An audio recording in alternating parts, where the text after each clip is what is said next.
So now we've talked about you as somebody who helps people with songwriting, and you also work in tandem with your songwriting critique and consultation as somebody who helps people produce these songs and demo them.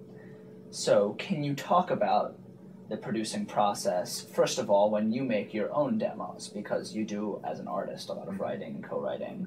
And though you do some with artists, I imagine there is still a demoing process. Oh, absolutely. Yeah. And I'd be happy to start there. I think for me, a big part of, and this is a bigger picture question actually, I learned fairly early on that it wasn't enough to be a good songwriter to find good collaborating partners.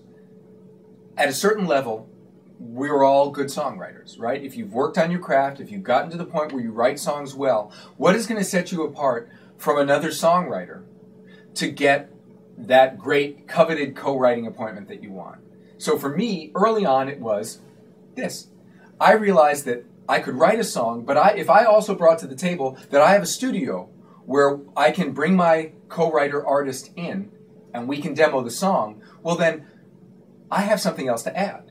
Just like it's abundantly clear what an artist brings to the equation, right? They're the artist. They're the one who could potentially cut the song. So if I'm writing with somebody and they know that when they write with me, they're also going to get the recording of their song, that's a huge addition because demos are not inexpensive, especially if you want to do them right. So for me, my process when I work with an artist is the understanding is that we will write a song and we'll come into the studio and record it.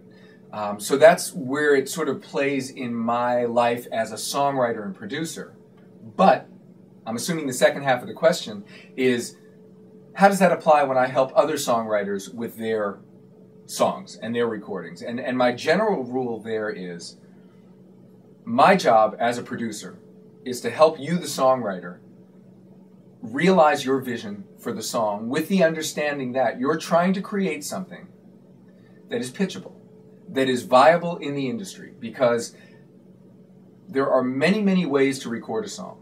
You can record the same lyric and the same melody as a pop song, as a country song, as a classical crossover song. It has everything to do with how the production around it works. So the first question that I ask my songwriting clients is, what is your intention with the song? Who are you hoping to pitch this to? What style of music? And then my almost immediate second question is it necessary to do a full band recording? My instinct is not to. Full band recordings sound amazing and are expensive. They're expensive to do properly. So my general rule is, what genre are we pitching to? And will it work as an acoustic guitar and vocal or a piano and vocal, assuming that the guitarist and the pianist are A-list session musicians and the vocalist is an experienced session singer?